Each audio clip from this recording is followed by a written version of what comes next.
Welcome to Medicine in Our Backyard. This series is presented by the Newport Beach Public Library Foundation. I am Adrienne Windsor. I'm very pleased to be a member of the Board of Directors of the foundation. How many of you are members? Wow, that's great. Next time, I want every hand up because it's such an honor and privilege to be part of this foundation. We assist the library with its needs that are not fulfilled by the city. We get a wish list every year. We've done wonderful things. We not only have the Woody Lecture Series and the Library Live, we are doing this Medicine in Your Backyard. The chairs you are sitting on were provided by the foundation. If you've been to our media lab, that is a creation of the foundation. So we love to have your support, and I hope next time you will all be members. I want you to know that our next speaker in this series, Medicine in Your Backyard, is on January 28th, and the topic is Biomarkers and Drug Repositioning for Neurodegenerative Diseases. Did you like that? Did I do a good job? Our speaker will be Dr. Howard Federer. I'd also like to thank Mike and Polly Smith for their generous support of this series. They were the inspiration behind it. It was their idea that this library could come together with UCI and provide this significant opportunity for us to learn from those who are essentially right here in our backyard. Now tonight, our session will end with a Q&A session. We will have questions for about 15 minutes. I'm going to ask our speaker to repeat the questions because we are taping this presentation. If you haven't turned off your cell phone, and I just checked to see if I did, please do that right now. And now I'm pleased to introduce our fabulous speaker, Dr. Shyster Malek. When you look at her, you will not believe all that she has accomplished in order to be in front of this room. She looks so beautiful and young and vivacious, and yet she did her undergraduate education at Stanford. Then she earned a master's in public health at UCLA before entering UC Irvine, where she completed medical school and her residency in medicine and a fellowship in cardiology. During her fellowship, she obtained her PhD in health services at UCLA School of Public Health. She is known for her excellent clinical care and has a reputation as a caring mentor to her students. Dr. Malek is also nationally recognized for her research. She was awarded the prestigious National Institute of Health's NIH grant to study genetics and biomarkers in preventive cardiology.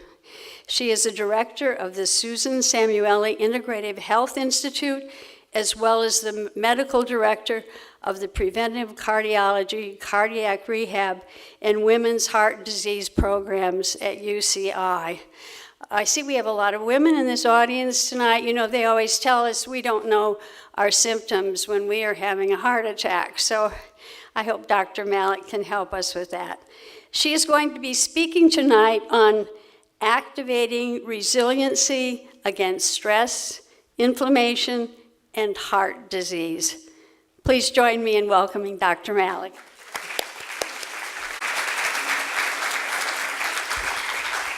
Thank you so much for that very kind introduction, and it's just such a pleasure and an honor to be a speaker in this series. I had a chance a couple of years ago to be on a panel discussion, and this time I get a whole hour for myself. So this is a really interesting topic, and we're going to be talking about it using an integrative medicine approach. Can everyone hear me in the back? Great. So before we start, I'll give you a framework of what integrative medicine is. It really is a patient-centered approach, and it takes into account mind, body, and spirit.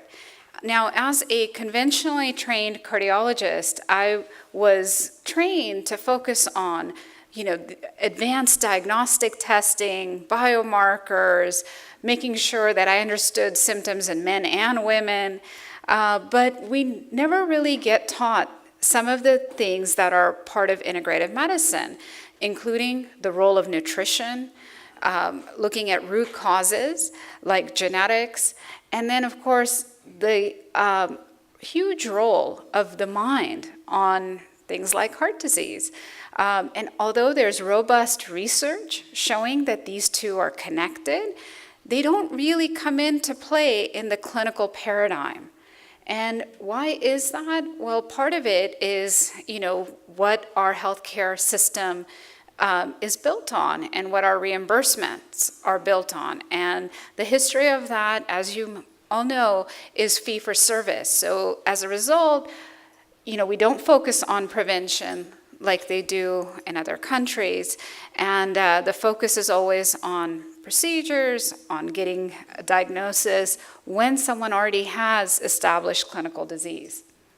So integrative medicine really appealed to me because when I became a cardiologist, I would see people returning, 6 months later, needing another procedure. And so I wanted to see, how do we prevent the next procedure or the first procedure at all? And when I looked at those factors, that's what appealed to me about integrative medicine. So this is a little busy slide. This is called the integrative medicine or functional medicine tree. And if you think of it, don't worry about all the writing there, but just think of sort of health and wellness kind of like a tree. And you have the big trunk, and you have the tree with the canopy, and you can think of these big branches as different specialties or different organ systems like cardiology, pulmonology, oncology, and that's what you see up there. And that's really driven, the organ system diagnosis is driven by a Western medicine paradigm. And, with the scientific revolution, which was a great thing because it resulted in our ability to find antibiotics and fight infections and not have, a third of children die under the age of 5 from infection. So it was a great thing. But that scientific revolution taught us to look and focus on one biochemical pathway at a time. And that kind of paradigm led to from one pathway to one organ to one specialty. And so what now integrative medicine tries to do is to go down to the root causes and look at things like sleep, exercise, nutrition, stress, genetics, because we know that those are at the root of all these different disease points that you see on top of the canopy. We're also coming into the age of precision medicine and understanding how genetics and how those genes get turned on and off. So epigenetics, that's an area of research that I do. And when you start looking at things at a systems level or a systems biology level, you start to see all these different connections. And there are, for all these diseases, there are very common nodes that you can study now biochemically. So we're coming into the age of having the computing power to look at multiple variables instead of just that one biochemical pathway at a time. We can look at multiple biochemical pathways and say, this is what's at play. This allows us now really to focus on health versus extending life. What do I mean by that? Well, it's about, and this is becoming a very common phrase, the focus on lifespan versus health span. And so again, our traditional model has looked at extending the lifespan. We're very good, for example, in cardiovascular disease, when someone comes in with a heart attack and they've come within the right window of time, in 2018, we can open a blocked artery, reinfuse the damaged muscle, and bring cardiac function back to normal. And by the time someone's discharged out of the hospital, it's as if they've never had a heart attack. And the same is true for diseases like cancer. They're becoming chronic diseases. But a lot of times we're extending lifespan because, as I said before, 6 months later the patient comes back with chest pain, or symptoms continue. And so this is sort of the model. We have health, we develop symptoms that leads to a diagnosis, we do a procedure. A lot of times we get side effects because when you're looking at just one biochemical pathway, you don't see what's happening in the other pathways when you give a treatment. And so that side effect leads to additional diagnosis, sometimes more procedures, more medication, surgery, and you get disease progression. Once the disease gets started, you have to really focus very hard to stop it from progressing.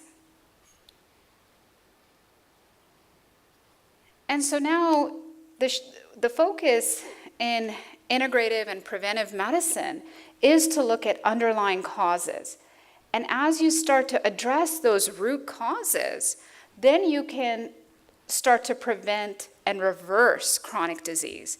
And Dean Ornish, back in the 1980s, showed that you could reverse heart disease. He did angiograms on patients before and after putting them on a vegetarian diet. And he showed just with diet alone, people didn't believe his findings. Just on diet alone, he was able to show that the plaque could reverse. Shoot ahead, to current research, we now have CT angiograms where we can see inside the vessel wall, and you can see when you change people's cholesterol levels, you can actually shrink plaque. So you can reverse disease. So I'm going to focus now on heart disease, and we're going to talk about how we usually diagnose heart disease. So back in the 60s, we started to assess what are risk factors, and the Framingham Heart Study showed us that certain risk factors, and this was a term coined by the Framingham Heart Study back in the 60s, we started following blood pressure and whether someone had diabetes or not, high cholesterol or not, or a smoker. I mean, it wasn't too long ago where people didn't believe there was a link between smoking and heart disease. And so the Framingham Heart Study showed us that it was.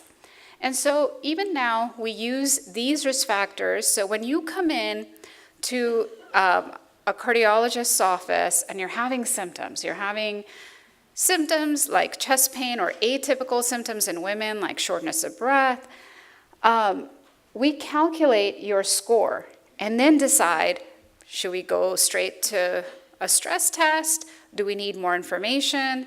And sometimes, we have enough information to even recommend going straight to an angiogram, especially if you come in urgently.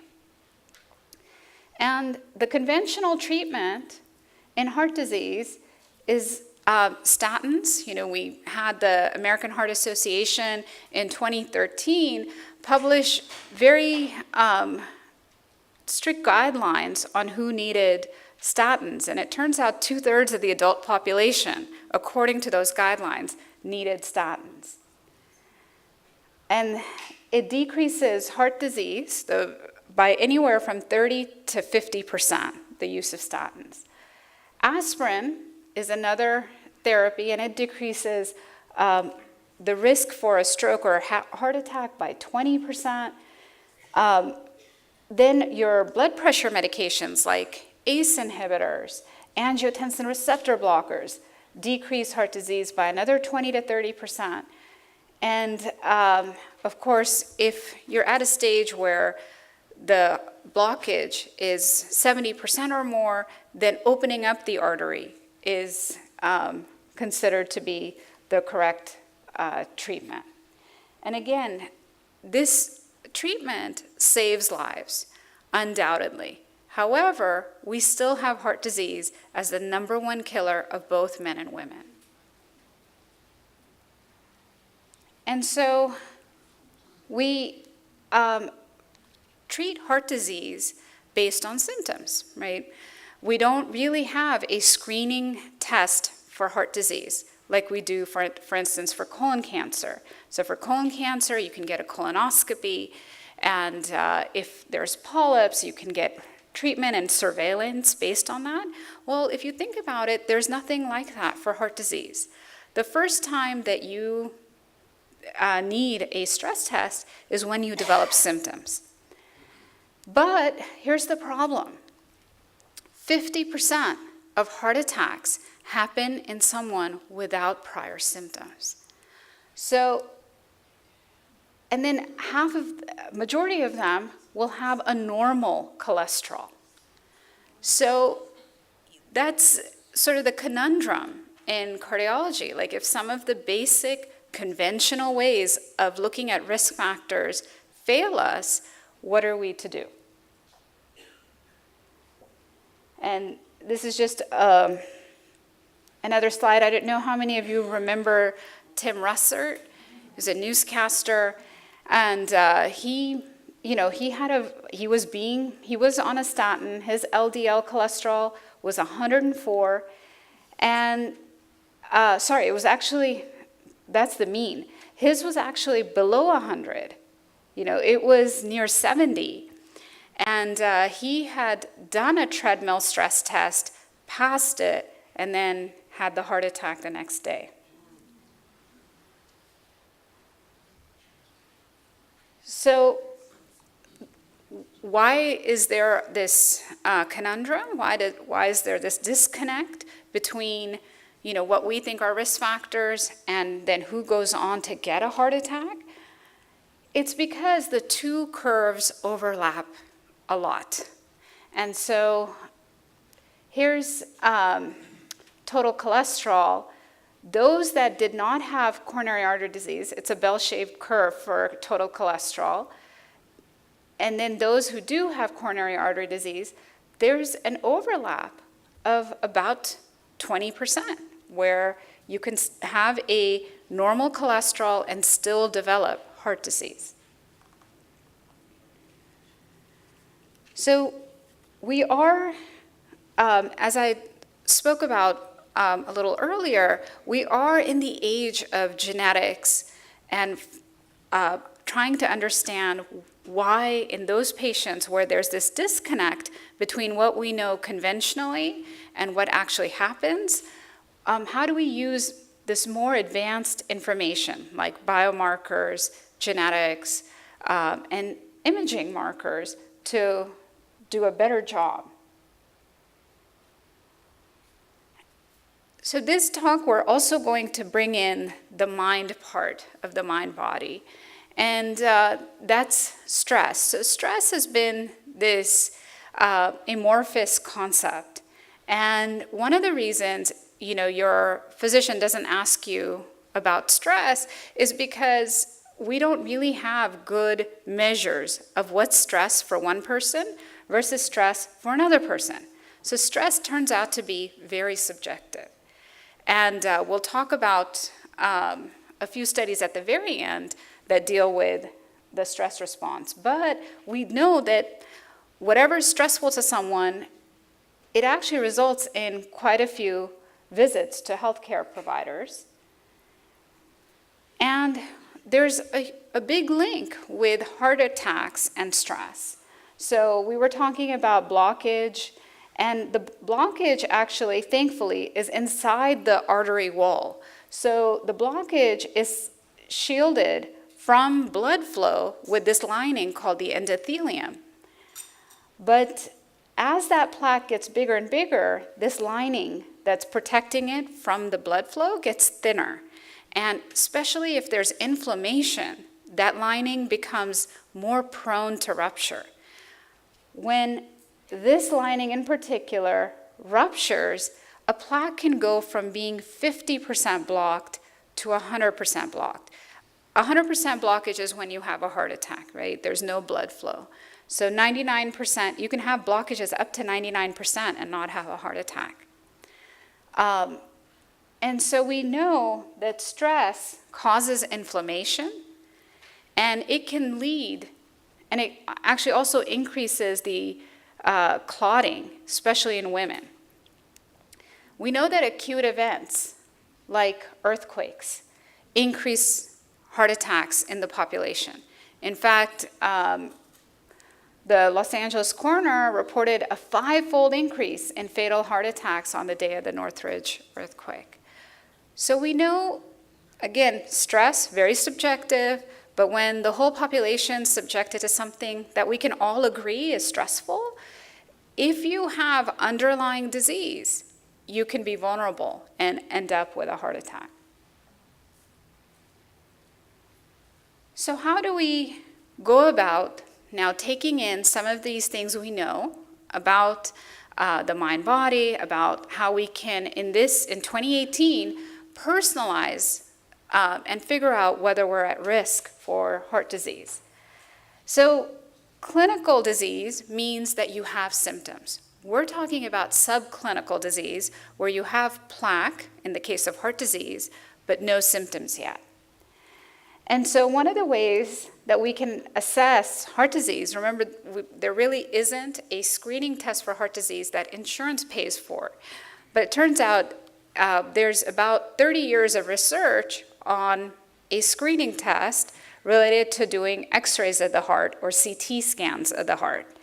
And it turns out that we can determine, based on the calcium in the arteries, because calcium co-locates with plaque. So it's a footprint of plaque.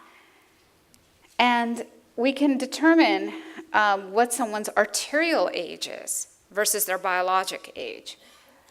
And that, we've done studies to show that if we now take statin therapy or aspirin therapy and personalize it based on how much calcium someone has, we do a lot better in preventing a heart attack or stroke. And for instance,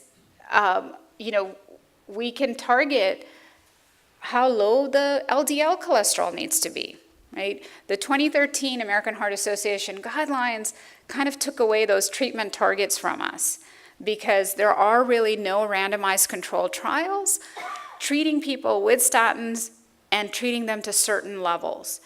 And so in lieu of those guidelines, assessing someone's calcium score can give us a hint about how low to drive that LDL cholesterol. Then we were talking about women versus men. So in terms of personalization, gender, sex, biologic sex matters. Women are protected from heart disease because of the effects of estrogen until they hit menopause, and then they quickly catch up to men. And their symptoms differ because it turns out that women probably lay plaque down differently. Estrogen makes the arteries more distensible. So the arteries are not as stiff, and when they do get plaque, it gets laid down diffusely versus in one spot. And that's a new finding. It needs to be replicated in larger studies, but an NIH-funded study called the WISE study that looked specifically at women and heart disease found that to be a difference. So the plaque tends to be in the smaller arteries and in the very small arteries called microvascular arteries. Both men and women can have heart disease in the very small arteries, but it turns out that women, when it comes to microvascular disease, it's mostly women that have that kind of disease. There are novel risk factors. So now you can get labs done that have markers for inflammation, that have other markers like homocysteine or fasting insulin that can give us a clue as to the risk of that plaque getting inflamed and being more vulnerable to rupture. So we talked about a little bit about diagnosis. We're going to talk in the presentation about treatment as well. Nutrition and exercise are foundational. If you could put those into a pill, it would be considered, the best pill ever invented, because it would reduce not just heart disease, but all chronic disease to the level that no other therapy that we have currently can. Up to 20% of the population really can't take statins. So that's not really, when you read the package insert for a statin, they report 2%. But what they're reporting is those people who've completed a clinical trial. So what happens in a clinical trial? Has anyone ever participated in one? Great. So there's a phase called the run-in phase. And in the run-in phase, you're either put into placebo or the treatment. And if you fail, meaning you develop a side effect, in the run-in phase, you don't go on to the actual trial. And so as a result, a lot of people who would have statin intolerance were not studied. And that's not unique to statins. That's true of any drug that's studied with a run-in phase. And so in my practice, when someone comes in saying my upper arms are aching, or my back aches, or my thighs ache after starting a statin, I believe them, because 20% of people have that. Now we can test for a gene that shows us whether you have a defective transporter in the liver that allows the statin to stay in the system longer. And so a lot of times we can play around, depending on what we see on your genetic profile, and still be able to have you take a statin. But in those who are statin intolerant, sometimes they only need statins a few times a week or alternate days, because it's just hanging in their system longer because of that defective liver transporter. There are some who can't take a statin at all, even in the alternate dosing of a few times a week. And then there's a role for nutraceuticals, including certain supplements that have evidence base for reducing cholesterol. Treatment from an integrative approach also includes stress mitigation, or how do we moderate and mitigate the effects of stress.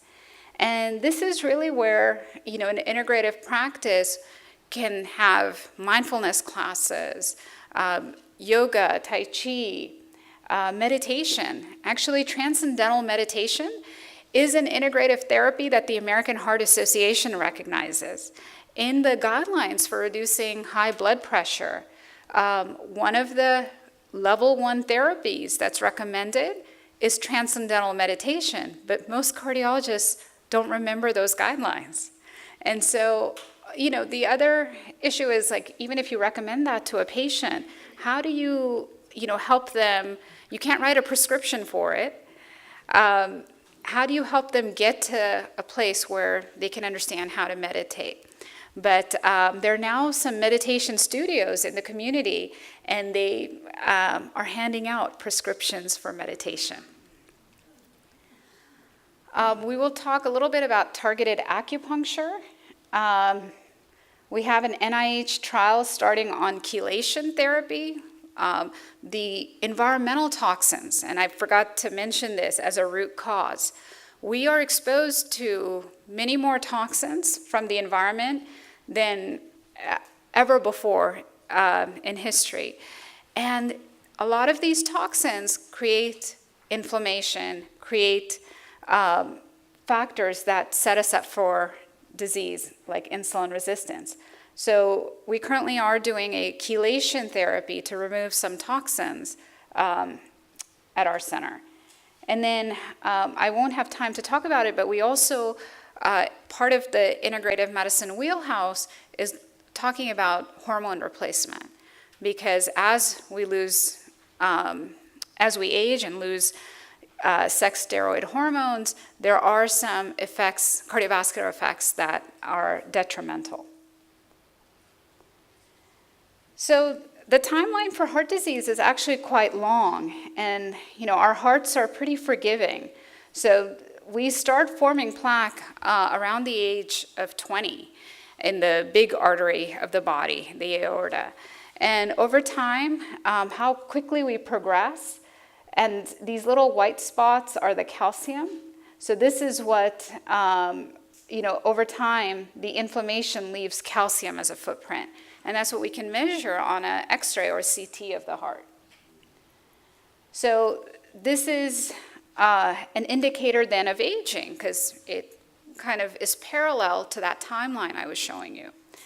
And this is what a CT scan of your heart looks like. And this, between the two ventricles, this little really bright spot is calcium. This part's the heart, the black is the lungs. And this other white spot is your spine. So you can see the calcium there and there match. So we can calculate a calcium score, or we can look at the thickness of the artery, because the plaque forms between the different layers. So we can measure that thickness between the layers of the neck arteries and give an idea of whether there is plaque and how far along. And this is, an example of, again, a CT scan. This is normal arteries. You can see that they're the same color as the rest of the heart. This is mild calcification. This is severe, and this is extensive when the whole artery is essentially calcified. And so we have now enough data from these calcium scores to be able to say what calcium score to expect at what age. And then that helps us figure out what the arterial age of a given patient is. And then it turns out that this calcium score, and we showed this in a study of 6,000 patients, that the calcium score is actually more powerful than traditional risk factors, right? Diabetes is supposed to be a traditional risk factor. So if you have diabetes, your risk for heart disease is supposed to be much higher than someone who doesn't.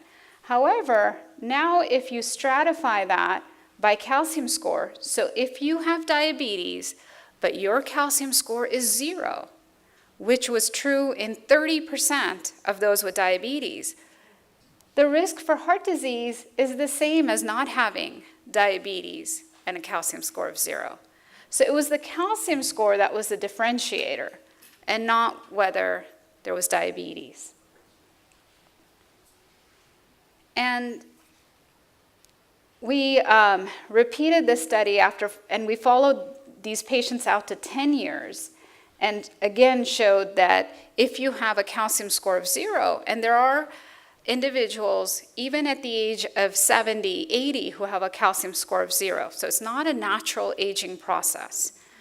Then your risk for heart disease is very minimal, even if you've had diabetes for 10 years.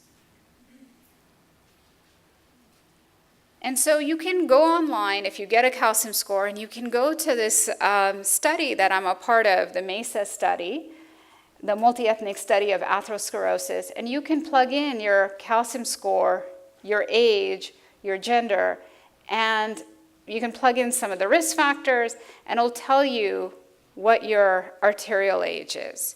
So this patient, female, 46, with a calcium score of 10, which is quite mild, has an arterial age of 56.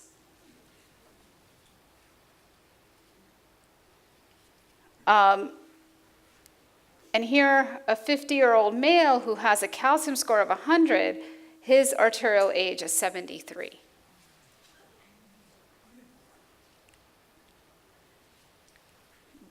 But it turns out that calcium isn't the full story, because as you start to improve your risk factors, the calcium score can increase. But over time, the calcium becomes dense. And so then it actually becomes more difficult to rupture that plaque. And so in our new study, we're actually showing that having dense calcification can be protective compared to having a soft plaque that can rupture. So that's the caveat about calcium score.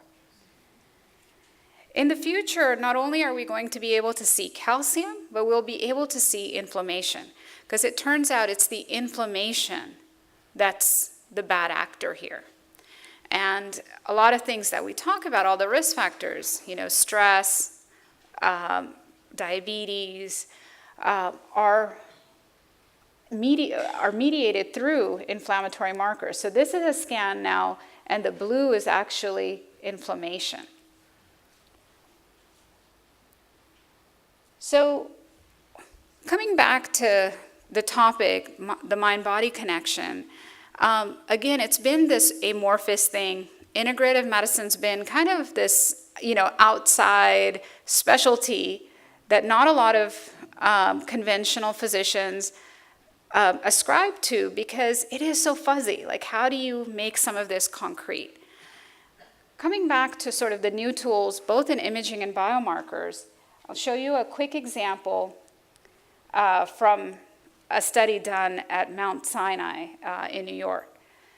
So what is the connection between stress and balancing the autonomic nervous system? So you have the two types of nervous systems. One is kind of on autopilot, and the other one's conscious, right? I'm speaking because I have through a conscious mechanism.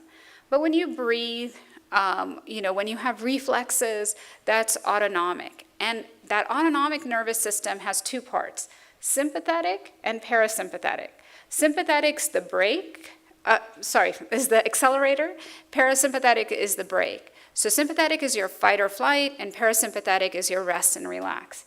So what chronic stress does is put your body into chronic sympathetic mode. And our bodies were not designed for that. We were designed to have an acute stress response, run away from that saber-toothed tiger and be able to increase our heart rate, our blood pressure, and keep up with that physical demand. But then when that acute stress went away, our bodies would go back into rest and relax. But in societies now, many of us are under constant stress. And so what happens to the body when it's under constant sympathetic system? Well, part of it is also increased inflammation and increased inflammatory markers. Why do you need increased inflammatory markers? Well, they allow you to clot better, for instance. So if you got, if the saber-toothed tiger almost caught up to you and swiped at you and you bled a little bit, you want to be able to clot quickly. So some of those markers that are associated with stress are protective for acute stress.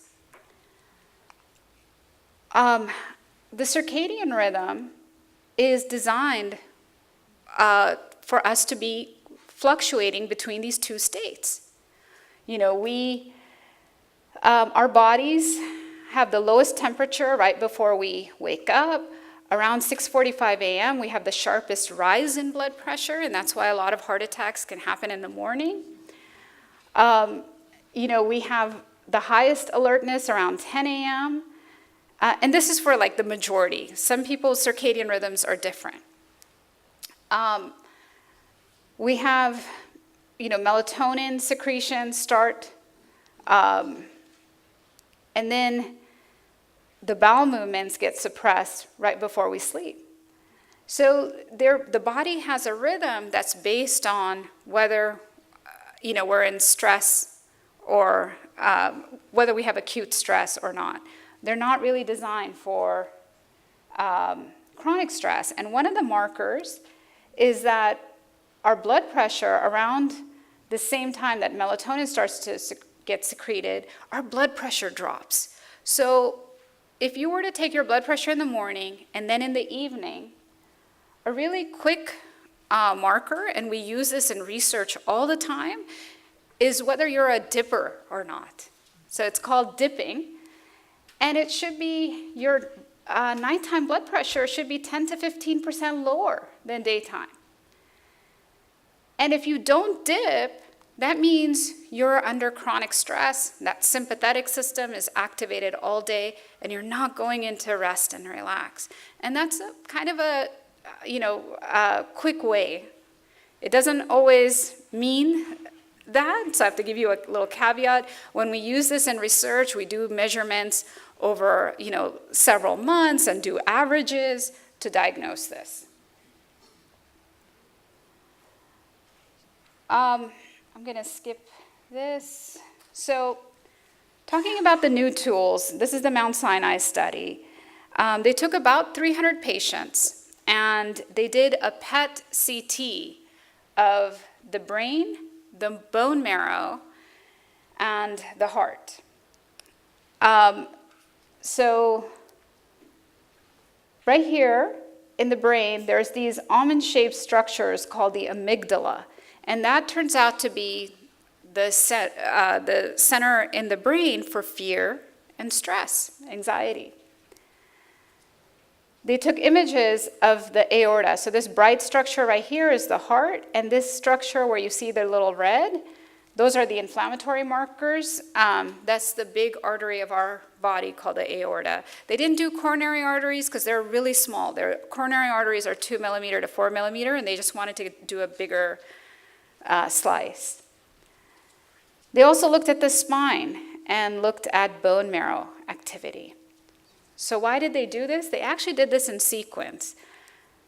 They looked at the brain first. They gave someone a questionnaire on how much stress they were perceiving in their environment. And it turns out that perceived stress is linked to that amygdala, that brain center of fear and stress, lighting up. They then looked at the spine, and they saw in people in whom the stress center was activated, the bone marrow gets activated to produce inflammatory cells. And those are the white blood cells. And then they saw sequentially that the artery started to light up with the inflammatory markers. And then they decided to follow up patients for 12 to 18 months. And these were patients who already had heart disease, and to see if they would have another event. And so it turns out that in the patient where the amygdala lit up, here's a patient with a huge stress response, the bone marrow lighting up, the aorta lighting up. Unfortunately, this patient went on to develop a stroke. So it was tied not only to these parts of the body lighting up, but tied to actually having an event in that follow-up period. They are now trying to study in patients where the amygdala lit up and the bone marrow lit up and the artery lit up, but didn't have an event. What's unique about them? Because there are individuals like that too. So I don't want to leave you with, stress being so bad. It is, but there's resiliency. So I'm going to skip some of this and get to the resiliency part, because I really don't want you guys to leave here without knowing there's resiliency. This is just, some novel labs that we can do in the office. They're available to many doctors. A lot of my colleagues use this. And you can look at inflammatory markers. So even if your cholesterol LDL is 72, you can see on this test, this patient's at high risk because of inflammatory markers. So this is like that patient who, it doesn't matter where the cholesterol is. This is like a Tim Russert. They still have inflammation. You haven't taken care of some of these things that could result in a heart attack. So meditation, it's an excellent therapy. That amygdala, that fear center, it can really turn it off. And this is a study out of Harvard.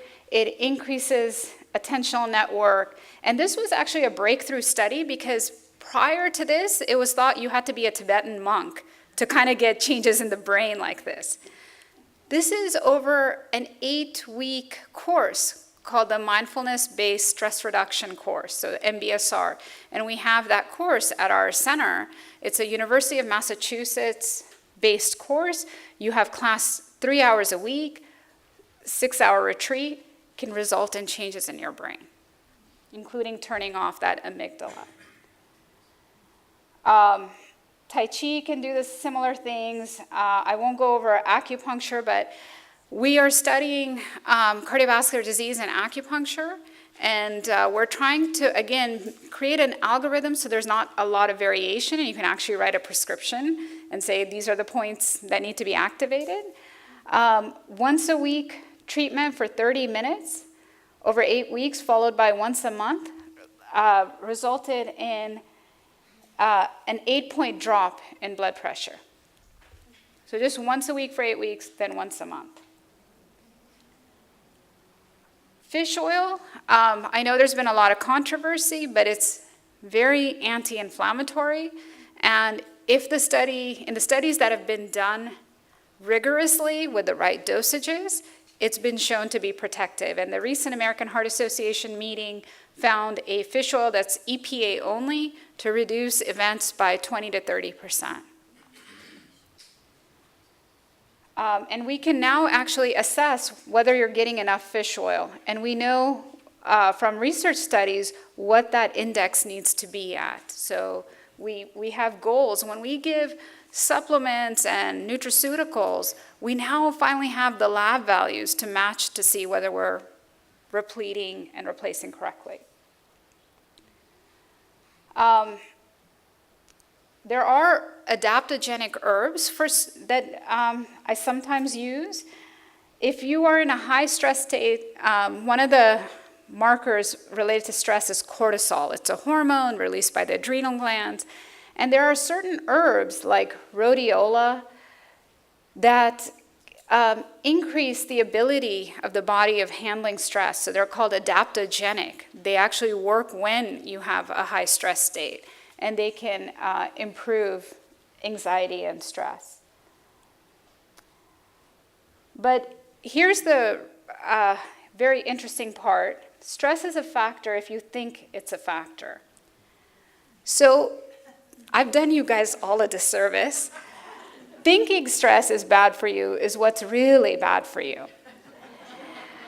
In a U.S. adult national survey of almost 30,000 individuals, they were asked about the level of stress and effect of health, and then they followed the study participants for 8 years to see what happened.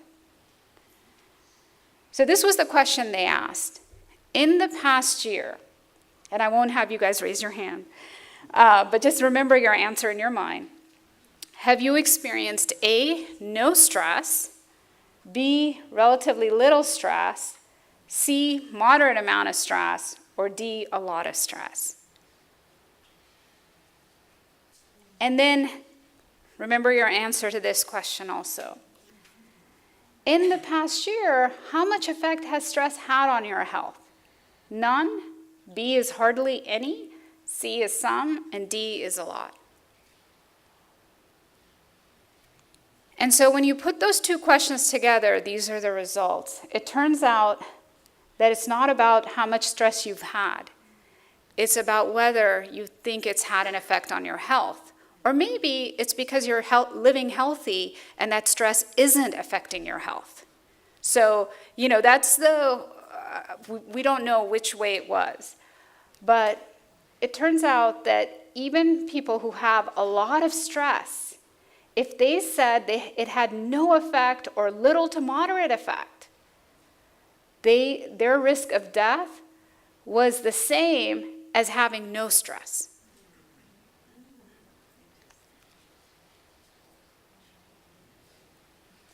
So perception's everything. You're on a roller coaster or...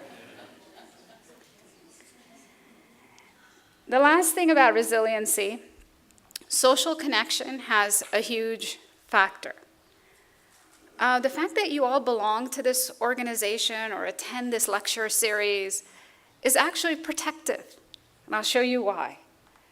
In this survey of 846 adults, they tracked stressful life events over 12 months, like serious illness, job loss, financial difficulties, death in a family. And they also asked whether they were helping others. So non-paid activity, like taking care of the grandkids, doing housework, running errands, or doing shopping for someone else. And so if you had one of those stressful life events, this is actually mortality. This is a hard outcome, like risk of death. Those who had high stress had more risk. Okay, this is survival, so less survival. And the dark line is low stress, the gray line is high stress. But now look at this. If you helped others, if you had social connection, and you were giving of yourself, you mitigated high stress.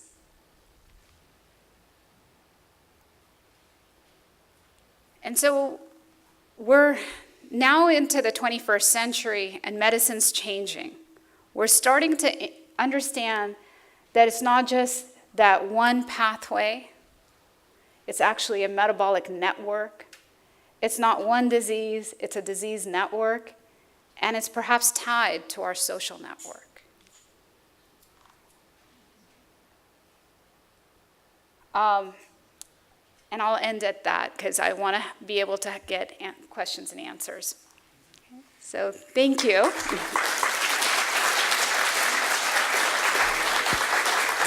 Thank you very much. Please raise your hands and we'll let Dr. Malik acknowledge you. If you'd please repeat their questions. Sure. Lady in blue right there. So the guidelines from the U.S. Preventive Task Force have withdrawn that recommendation for baby aspirin. Because there is risk of bleeding. So I think having a conversation with your physician, trying to talk about what disease you're trying to prevent, aspirin is protective for colorectal cancer, for heart disease, for stroke. So I do use it in certain patients, but I look for evidence of inflammation. I look to see a very cheap genetics test is family history. Is there family history of certain chronic diseases if we're not going to do genetic testing? And then what their coronary calcium score is. If you have a coronary calcium score of 0, you have more risk for bleeding with taking aspirin than benefit. So it's personalized. Yes, so in terms of the differences, do you mean biological differences between a 20-year-old and an 80-year-old? So, once I guess with age, when it comes to stress, I think we improve in our stress and resiliency. Some of the ages where you have the hardest time with stress is adolescence and midlife. And after that, at least that's what the studies say, you guys can tell me differently, after about the age of 50, stress levels at a population level start to decrease because we become more resilient and wise, and that's been shown. As far as chronic disease, I do think that more and more scientists believe that aging is a process that eventually will have the tools to slow down, if not stop. And it's at a cellular level, our cells become, it's called senescence. They stop working like they should. And we are learning possibly of new ways of getting those cells to start functioning normally again. So, sorry, that was a broad question. I don't know if I answered that. So you're asking if the calcium test I'm referring to is a heart scan? Yes. So, a lot of times it's called a cardiac scan, and there's 2 types. You can get one without any contrast, so no IV. But if you want to look to see how much blockage there is under that calcium, then that's called a CT angiogram. So there's 2 types of heart scans. But the reason I initially said there's no screening test for heart disease is because insurance doesn't pay for it. So that's a great question. We have hints of some of this from CT scans. So The study that Dean Ornish did was a regular angiogram. And in a regular angiogram, you can't see inside the artery wall, you can't see the plaque. You just see whether the artery is open or, or how much it's closed. So that lining of the artery, the endothelium, is very forgiving. You can have calcified arteries, but if you can fix the lining function, it can behave as though you don't have blockage. And that's why people like Caldwell Esselstyn, he's at the Cleveland Clinic. He was Bill Clinton's physician who put him on the vegan diet. If you go, I believe that depending on the stage of disease, you have to get stricter and stricter and stricter. If you're at the stage where you have, diffuse severe calcium, you have to start being very restrictive with animal fat, because the cell lining, that endothelium, doesn't function well. It doesn't expand with demand if there's saturated fat around. So that's my theory. But if you try to put together the data from people showing angiograms that revert to normal in 6 months, well, plaque took 30 years to get there, and there's calcium. It doesn't really come out. It's that the lining gets healthy, and now your artery expands properly, even though there's plaque underlying there. Yeah. So that's a great question. Your question was, and I'm sorry, I'm repeating the question for the recording. I don't think I did that for the first one. It's about calcium supplements and whether, when you, in the setting of osteoporosis, osteopenia, should you be taking calcium supplements? The data on that is unclear. So what the data do agree on is the calcium supplement dose of 2 grams or 2,000 milligrams is too much. Probably needs to be closer to 1,000, if not 500 milligrams.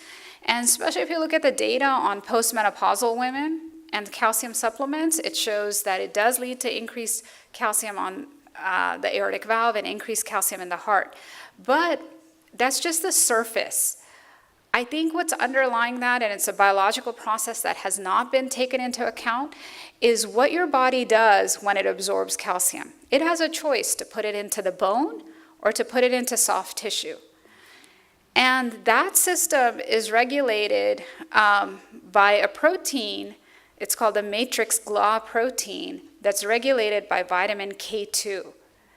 So if you are taking calcium, or vitamin D, because vitamin D increases your calcium absorption from your diet by 50%.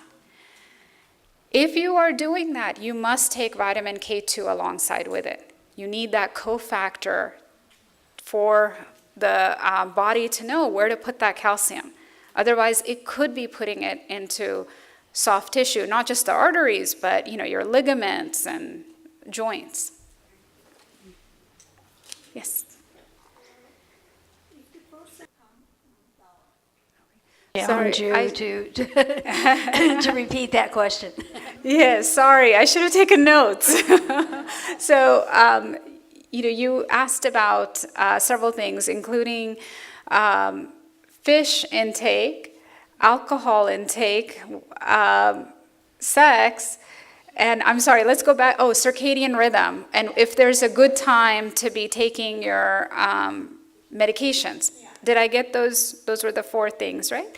So let's start with circadian rhythm and taking medications.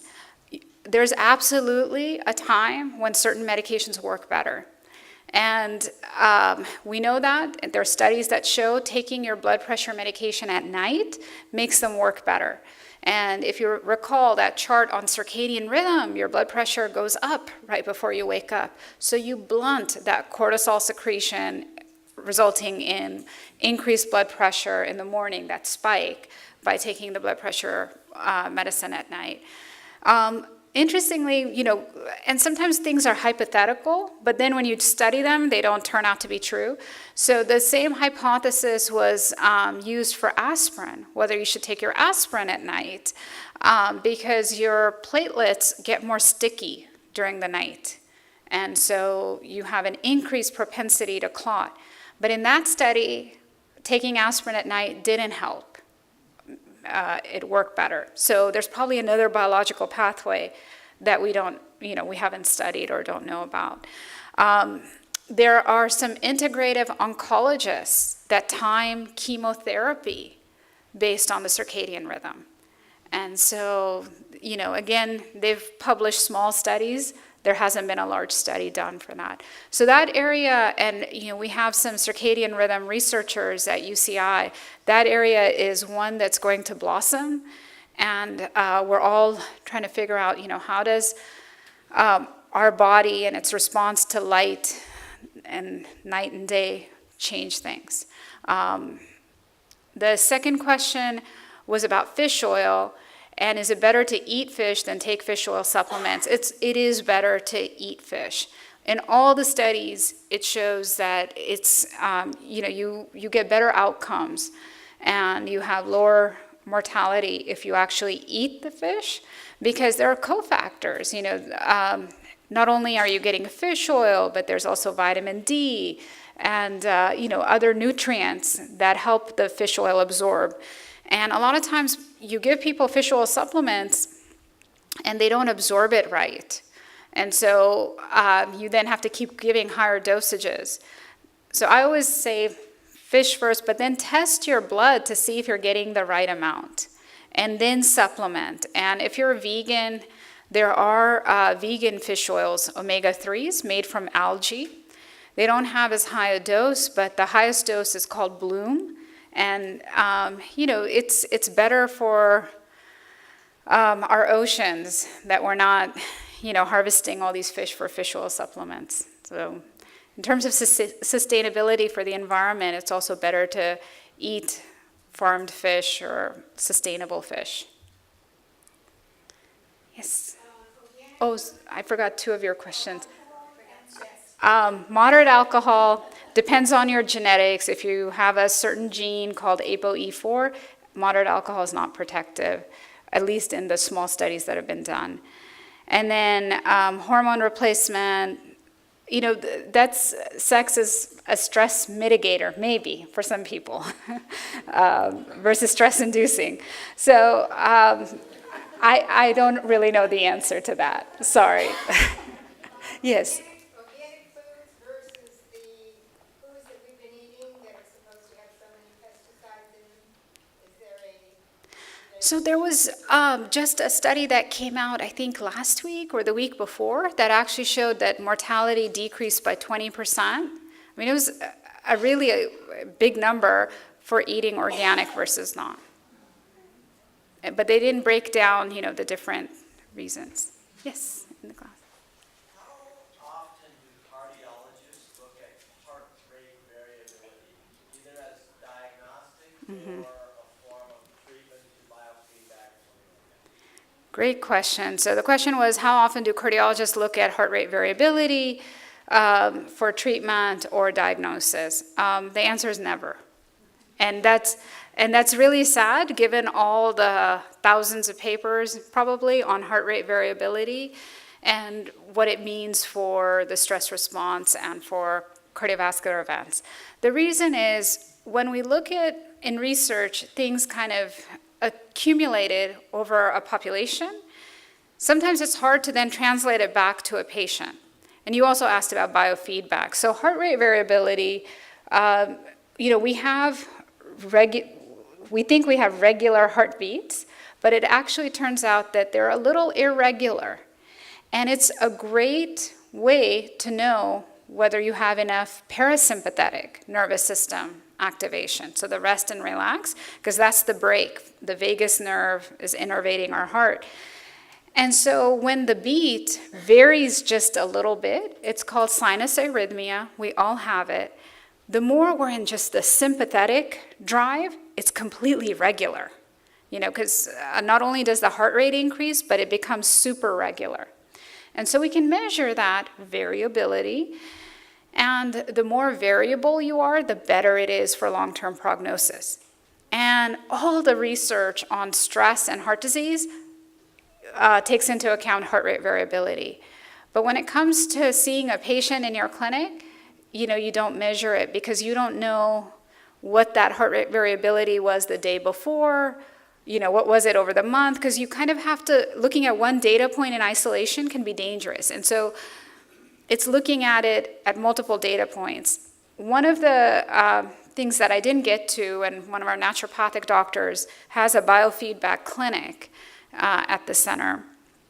And we use the heart rate variability signal, and you can watch it on a computer. And then we give you exercises, very simple, like deep breathing, to see how that heart rate variability improves. And you can get apps on your phone and get a monitor that clips to your ear. So you can do this at home. If meditation's not your thing, you can do biofeedback.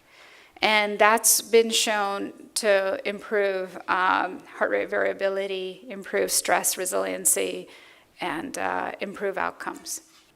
And so the question was, having a family member go through an acute process and going to multiple doctors where they're all looking at that canopy and looking at different organs at a time. So who is supposed to look at everything comprehensively? And the answer she got from the nurse practitioner was the family doctor. So ideally, it is the primary care physician. And we are hoping that integrative medicine and this holistic thinking, some of you may be aware that the Samueli family gave $200 million to UCI to create this integrative health mission that's going to infuse our system. And so we just, in this last year, got a track approved for our medical students to, over time, have up to a third of them choose the integrative medicine track to teach this kind of thinking. Because this is about a shift in our framework. It's not just about, learning about stress or learning about nutrition. It's really about paying attention to the whole patient. But, just in defense of the conventional physicians, I'm lucky, I'm a researcher. I get to spend an hour with a patient at a time to get to some of these things. You can't jump into some of these issues in 15 minutes. And so our healthcare system needs to change. And, with the Samueli gift, I'm hoping that we're going to be able to demonstrate to the system that this kind of care leads to better outcomes and saves money in the long run. Because right now, the idea is this costs too much money and it doesn't pay. And, a growing number of us don't agree with that at all. So with that, I think, do we have more time? One more question. Okay. Yes. I'm very interested in any answers So, to the clinical trial. yeah. So the clinical trial, unfortunately, is for heart disease and diabetes, and we're doing chelation with EDTA because there was a signal that you can drop heart attack risk by 30% if you do chelation for environmental toxins. Coming back to cancer care, and what do you do once you've successfully gone through chemo? What are some additional things? And so we do have a physician at our center, and there are integrative oncologists. There is the role of different supplements, chelation, and it can become part of sort of the chronic care to make sure that you prevent a recurrence. So there are providers that can talk to you in detail about that. And good luck. Congratulations for being done with chemo. Thank you very much, Dr. Malik. And please acknowledge her. Thank you. Appreciate your being here. One last thing. We have Alex Anderson in the back. She's going to raise her hand. From the Institute, we have a well-being circle where you can join and come to more lecture events and hikes and mindfulness events at the center. And then we have we have a conference, and what else did I forget? I don't know. Oh, Women's Wellness Day. So we have Susan Samueli started a conference at our center 17 years ago called Women's Wellness Day, and this year the focus is on aging. It's April 26th, and you can find out more information about it. We have speakers that will talk about an integrative approach to aging. Thank you so much.